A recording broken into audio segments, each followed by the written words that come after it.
Bismillahirrahmanirrahim. Assalamualaikum warahmatullahi wabarakatuh.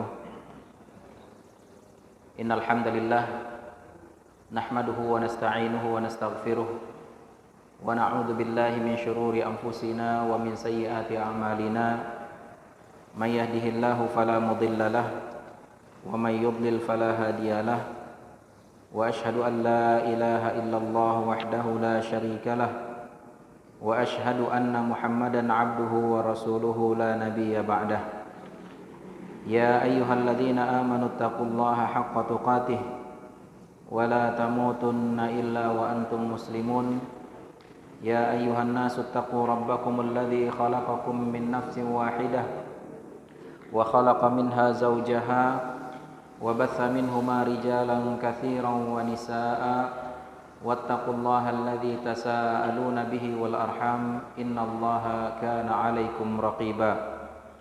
Ya ayyuhalladzina amanu taqullaha wa qulu qawlan sadida yuslih lakum a'malakum wa yaghfir lakum dhunubakum wa may yuti'illaha wa rasulahu faqad faza fawzan 'azima. Amma ba'du fa inna asdaqal hadithi kitabullah wa khairal hadi hadi Muhammadin sallallahu alaihi wasallam wa syarrul umuri muhdatsatuha fa inna kulla muhdatsatin bid'ah wa kulla bid'atin dhalalah wa kulla dhalalatin finnar.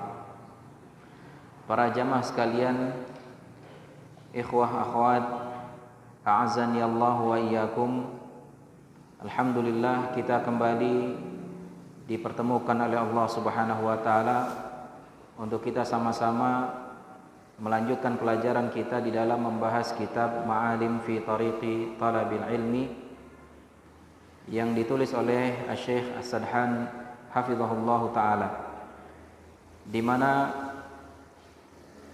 pada pertemuan yang lalu kita sedang membahas tentang tema talibul ilmi fi mujtama'ih, yaitu tentang bagaimana seharusnya seorang penuntut ilmu di tengah-tengah masyarakatnya. Yang kita sampaikan sebelumnya bahwa seorang penuntut ilmu hendaknya dia menjadi qudwah hasanah di masyarakatnya.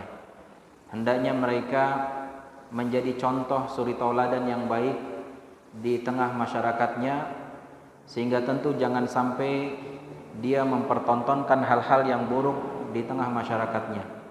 Karena yang namanya penuntut ilmu biasanya ya menjadi pusat perhatian, dan bahkan mungkin sebagian masyarakat kita bisa saja mereka di dalam berperilaku atau di dalam beragama selalu melihat kepada penuntut ilmu itu. Apa yang dilakukannya maka itu yang diikuti. Sehingga tentu di dalam hal ini harus bagi para penuntut ilmu untuk bisa memberikan contoh yang baik di tengah masyarakatnya. Dan ada beberapa hal yang perlu diperhatikan terkait bagaimana sikap seorang penuntut ilmu di tengah masyarakatnya, dan kita sudah sampaikan satu poin dari itu, yaitu tentang salamatul qalbi, di mana seorang penuntut ilmu di tengah masyarakatnya harus memiliki hati yang selamat. Ya, hati yang selamat ini dalam artian ya dia harus berlapang dada. Ya, dia harus berlapang dada, tidak mudah di dalam berkomentar. Ya, apalagi saat ini ya dunia medsos yang ada, banyak di antara para penuntut ilmu yang tidak bisa menahan diri untuk menulis atau berkomentar. Ya, yang dahulu para ulama salaf benar-benar menjaga lisan-lisan mereka. Ya, jangan sampai kemudian mereka mengeluarkan hal-hal yang mengakibatkan mudarat yang lebih besar. Makanya di dalam hal ini Rasulullah sallallahu alaihi wasallam telah mewanti-wanti di dalam salah satu hadisnya, "Man kana yu'minu billahi wal yaumil akhir falyaqul khairan aw liyasmut." Siapa yang beriman kepada Allah dan juga hari akhir, maka berkatalah yang baik atau diam. Jadi maksudnya kalau kita tidak bisa berkata dengan perkataan yang baik, maka sebaiknya diam. Nah, di dalam hal ini Al-Imam An-Nawawi rahimahullah menjelaskan tafsiran hadis ini yang beliau menukilkan dari perkataan Imam Syafi'i rahimahullah, bahwasanya hendaknya seorang mukmin ketika dia ingin berkomentar, ketika ingin berbicara, maka pikirkan dulu jika perkataan yang ingin disampaikan itu mengandung mafsadat dan juga mengandung mudarat, ya, maka sebaiknya dalam hal ini dia diam. Apalagi kalau seandainya mudaratnya lebih besar daripada maslahatnya, maka tentu ini juga lebih utama diam. Sehingga maknanya dia tidak boleh berbicara kecuali benar-benar apa yang disampaikan itu mengandung maslahat yang rajih, maslahat yang besar. Ya, sehingga apalagi di zaman sekarang, ya, semua orang bisa berkomentar, baik itu yang menjadi yang menjadi ranah dia ataupun bukan, sehingga kemudian kacau. Apalagi di saat setiap orang berbicara tentang masalah agama, dia tidak membekali dirinya dengan ilmu, ikut berkoar-koar, ikut berkomentar, sehingga akhirnya kemudian ya justru bukan memperbaiki, malah semakin memperburuk keadaan. Makanya Rasulullah SAW pernah mengatakan, rahimallahu ra'an arafa qadra nafsihi, atau kama qala Rasul sallallahu alaihi wasallam. Sungguh mudah-mudahan Allah memberikan rahmat kepada seseorang yang tahu kadar dirinya, Jadi jangan sampai kemudian kita berkomentar yang melampaui dari ranah kita. Nah, beginilah seharusnya sikap kita di masyarakat.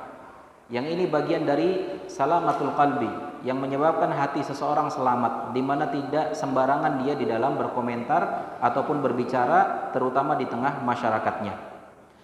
Kemudian juga fakana qalbil muslimina saliman, dan juga hendaknya dia memiliki hati yang selamat juga dilihat dari sisi mungkin di dalam hatinya tidak ada hasad, tidak ada iri dengki, tidak ada dendam kepada masyarakatnya.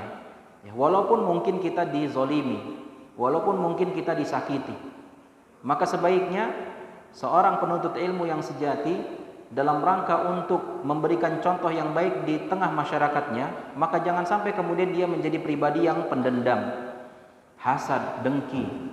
Walaupun mungkin kita dikucilkan, walaupun mungkin kita dibenci atau diperlakukan buruk di tengah masyarakat kita, tapi kita sebagai seorang penuntut ilmu, sehingga kita harus memiliki hati yang lapang, memiliki hati yang selamat. Dan tentu kita melakukan ini bukan hanya saja karena sebab supaya dipandang oleh masyarakat, bukan saja karena itu, tapi yang paling utama adalah lillahi ta'ala, karena memang ajaran agama mengajarkan seperti itu. Tetapi kemudian dengan kita menjalani syariat Allah terkait tentang bagaimana sikap kita di masyarakat dengan melapangkan dada kita, dengan memiliki hati yang selamat, maka itu salah satu sebab baiknya adalah masyarakat akan berperilaku baik juga dengan kita, atau akan menjadikan kita sebagai contoh.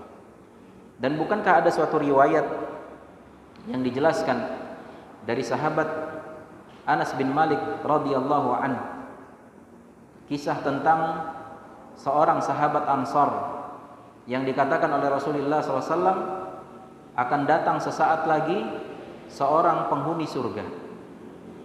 Ketika itu para sahabat sedang duduk-duduk bersama Rasulullah SAW. Kemudian Rasul mengatakan hal tersebut, akan datang seorang penghuni surga.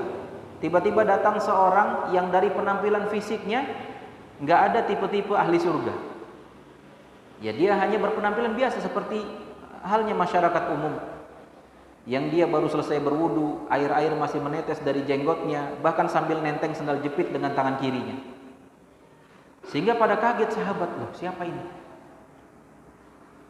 Dan di hari berikutnya Rasul kembali mengatakan akan datang sebentar lagi seorang penghuni surga.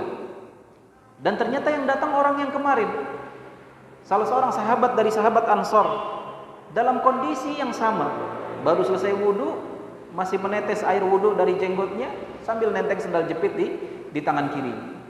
Dan itu berulang sampai 3 kali, ikhwan.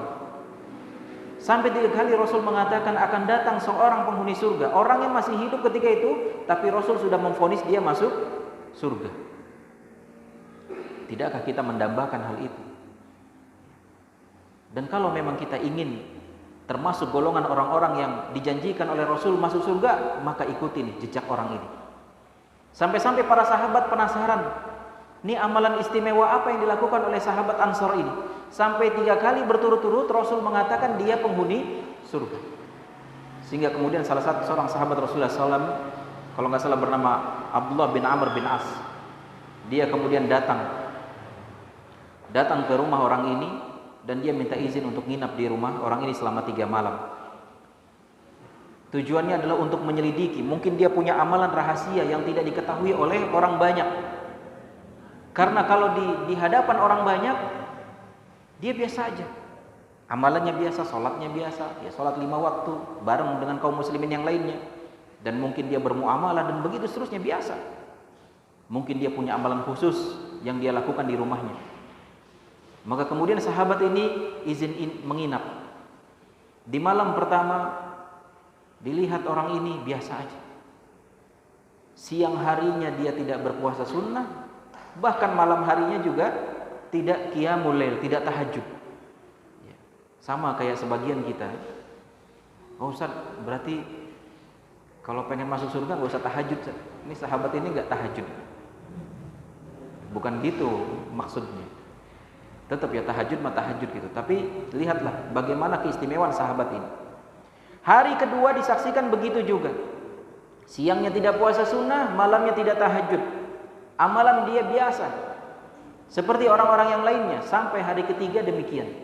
Sehingga membuat kecewa sahabat ini yang menginap di rumah sahabat Ansor yang dijamin surga ini. Sampai beliau mengatakan, Abdullah bin Amr bin As, hampir saja saya menganggap remeh amalan dia. Karena nggak ada yang istimewa. Kok orang kayak gini dijamin surga sama Rasulullah SAW? Sampai kemudian akhirnya sahabat ini berkata kepada sahabat Ansar yang dijamin surga, bahwasanya saya di sini tidak lain hanya karena sebab penasaran, di mana Rasulullah SAW menyatakan engkau penghuni surga sampai 3 kali berturut-turut. Sehingga kemudian saya penasaran, amalan apa yang engkau miliki yang itu merupakan amalan istimewa sehingga kemudian Rasul menjaminmu masuk surga.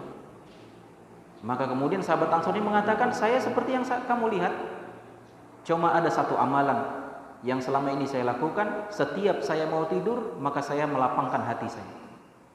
Saya hilangkan dendam, saya hilangkan hasad. Walaupun orang menzolimi saya, walaupun orang menyakiti saya, walaupun orang berbuat buruk sama saya maafkan mereka. Saya tidak dendam sama mereka, saya tidak dengki sama mereka. Hatinya selamat, hatinya bersih. Maka ternyata amalan inilah yang menyebabkan Rasul kemudian menjamin dia surga sampai mengatakannya tiga kali. Dan memang ikhwan, amalan ini amalan yang berat. Gimana sih Pak Ustadz, orang sudah menyakiti kita, saya difitnah, disakiti, dihina, diinjak-injak kehormatan saya. Gimana saya mau lapang dada, mau maafkan dia? Ibarat kayu sudah ditusuk paku, walaupun pakunya dicabut masih ada bekasnya. Apalagi di hati, Pak Ustaz. Ya justru karena ini berat, makanya balasannya juga luar biasa. Orang yang masih hidup dijamin surga oleh Rasulullah sallallahu alaihi wasallam. Nah, hati yang selamat ini, hati yang bersih ini harus dimiliki oleh setiap para penuntut ilmu, terutama ketika mereka bermasyarakat. Jangan jadi sumbu pendek. Kita maklumi masyarakat kita mungkin ada yang awam, ada yang tidak paham. Ketika misalkan ada masyarakat menghina kita, misalkan dengan berpenampilan jenggot panjang, celana cingkrang, dibilang, "Oi, musim hujan masih lama, belum kebanjiran," misalnya. Ngapain celananya cingkrang-cingkrang? Sudah, maafkan dia. Kita berdoa kepada Allah agar mereka diberikan hidayah, agar mereka diberikan ampunan.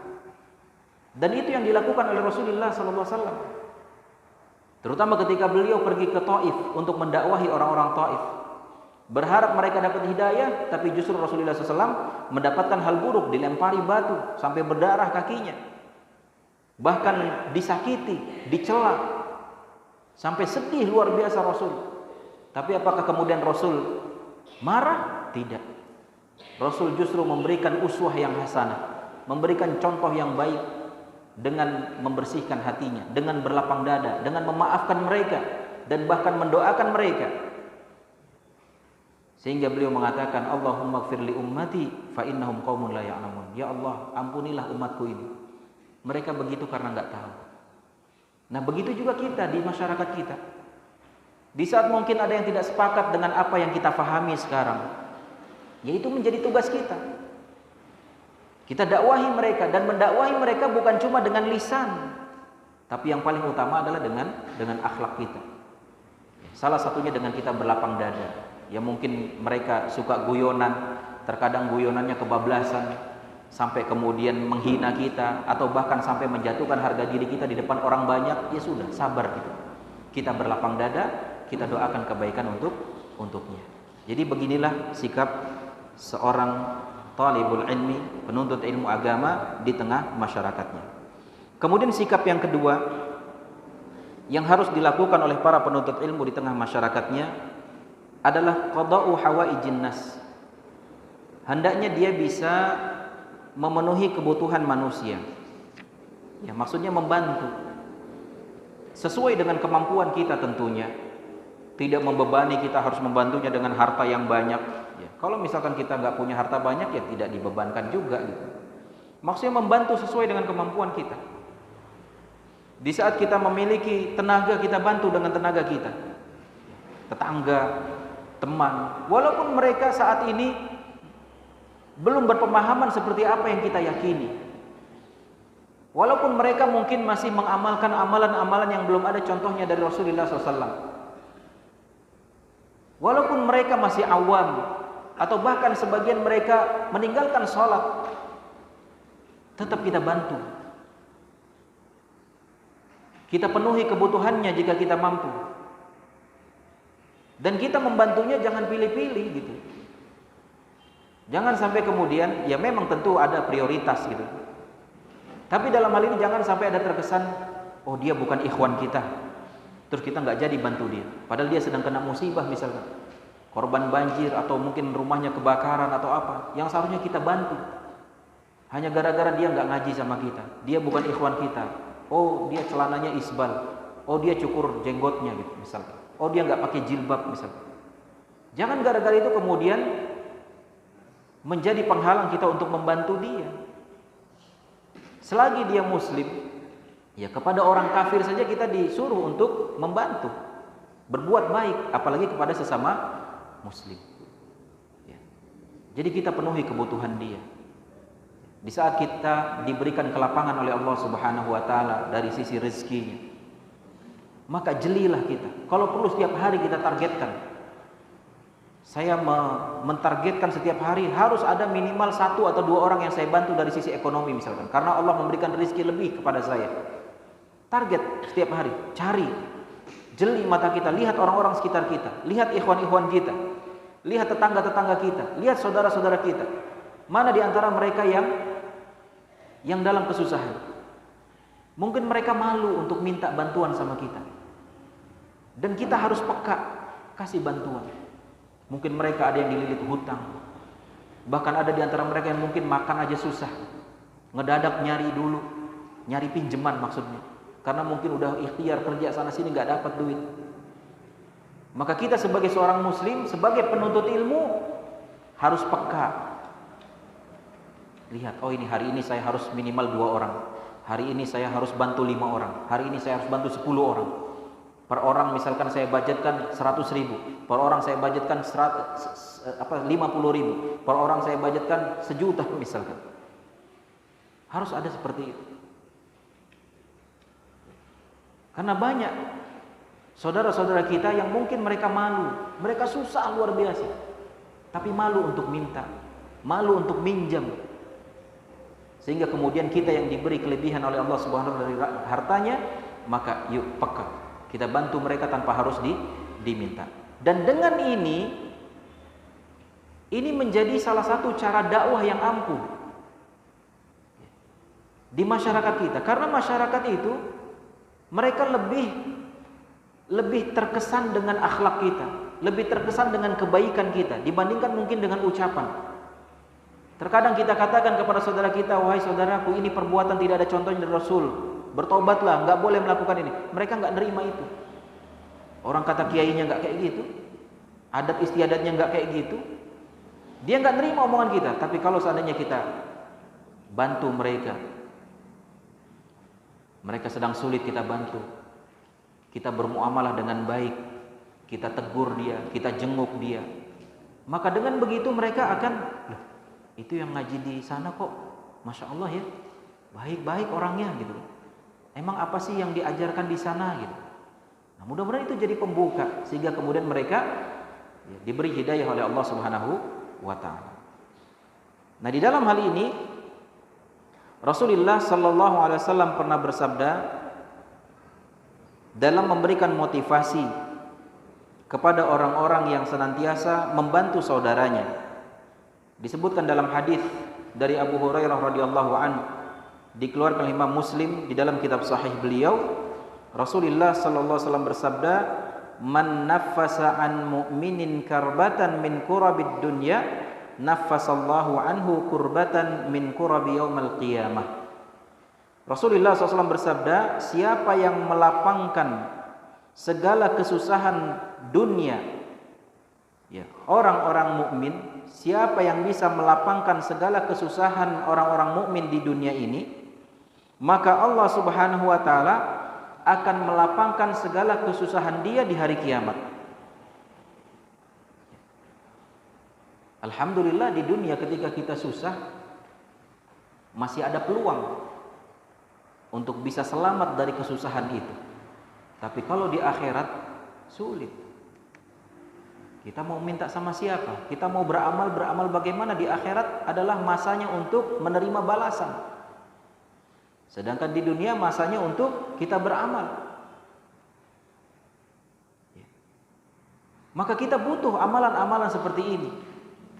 Karena setiap orang akan mendapati kesulitan yang luar biasa di akhirat kelak.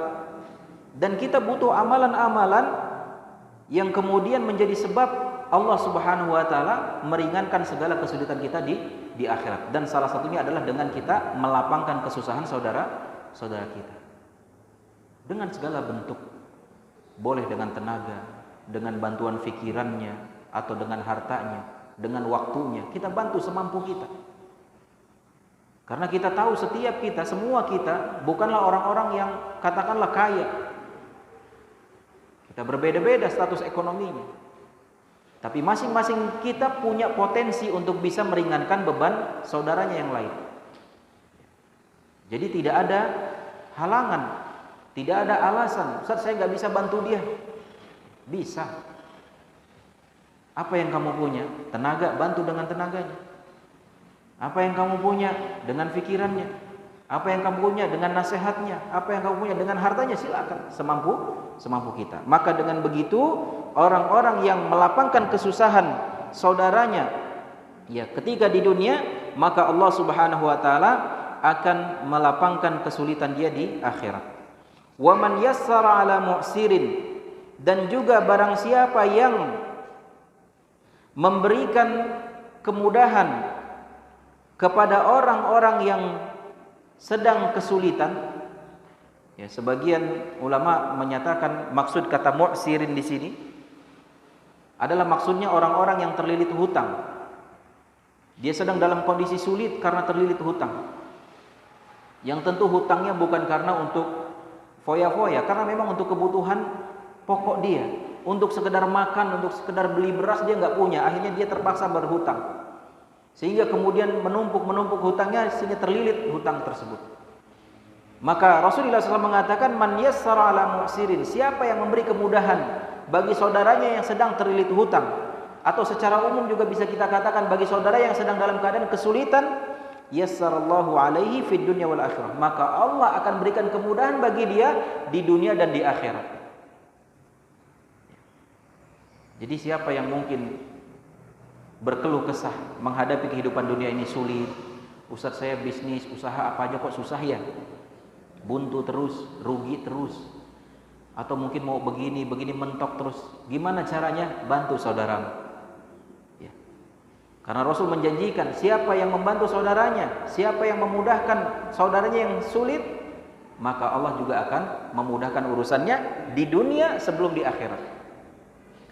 Kemudian Rasulullah SAW mengatakan, "Waman satara musliman satarahullahu fid dunya wal akhirah." Siapa yang menutupi aib-aib saudaranya sama muslim, maka Allah juga akan menutupi aib-aib dia di akhirat, di dunia dan akhirat. Nah, cuma kita hidup di zaman, ya Allah, di zaman sekarang ini semua aib-aib terbuka lebar. Ya. Apalagi dengan adanya internet, dengan adanya medsos. Terkadang sesuatu yang kita nggak mau tahu juga muncul aja gitu. Baik di televisi, di internet. Ya. Yang isinya keburukan orang, yang isinya aib-aib orang. Ya. Maka kalau kita kecilkan lagi lingkupnya sesama kita, ketika kita melihat ada aib dari saudara kita, sudah. Tidak usah kita buka. Kecuali kalau misalkan kita ketahui dia melakukan aib tersebut di hadapan kita. Pegang tangannya. Kita bicara empat mata. Kita nasihati dia, "Akhi, ini perbuatan yang keliru. Uhibbuka fillah. Bertobatlah kepada Allah. Ini keliru, akhi. Tolong perbaiki." Tapi kalau seandainya dia melakukan kekeliruan bukan di hadapan kita, maka jangan juga nanti kemudian kita sebar-sebarkan, "Oh, ternyata fulan itu begini ya. Padahal Masya Allah jenggotnya udah panjang tapi ternyata masih begini. Padahal udah rajin ngaji tapi ternyata masih begini. Ternyata sama keluarganya begini. Ternyata sikapnya di luar begini. Ternyata begini dan begitu." Enggak usah kita tutup aibnya. Dan kita doakan dia agar dia mendapatkan hidayah dari Allah Subhanahu wa taala. Dan jika memungkinkan tentu kita nasihati, tapi nasihati bukan di depan orang banyak. Secara diam-diam seperti yang tadi kita sampaikan, berharap kemudian dia bisa sadar dan kembali kepada Allah Subhanahu wa taala. Ya. Wallahu fi aunil 'abdi ma kana al-'abdu fi auni akhihi, kata Rasulullah SAW. Dan Allah senantiasa akan menolong seorang hamba selama si hamba tadi menolong saudaranya. Makanya saya sebutkan tadi, salah satu cara agar Allah memudahkan segala urusan kita adalah dengan kita memudahkan urusan orang. Kita bantu saudara kita yang sedang kesusahan, maka Allah pun akan bantu segala kesusahan kita, baik di dunia plus juga di akhirat. Maka ini dia para jamaah sekalian yang dirahmati oleh Allah Subhanahu wa taala, sikap yang harus dimiliki oleh seorang penuntut ilmu, ya terutama di mana dia di masyarakatnya, ya harus bisa memberikan bantuan kepada masyarakatnya, ya dengan segala apa yang kita bisa, ya baik dengan harta, dengan tenaga atau dengan yang lainnya.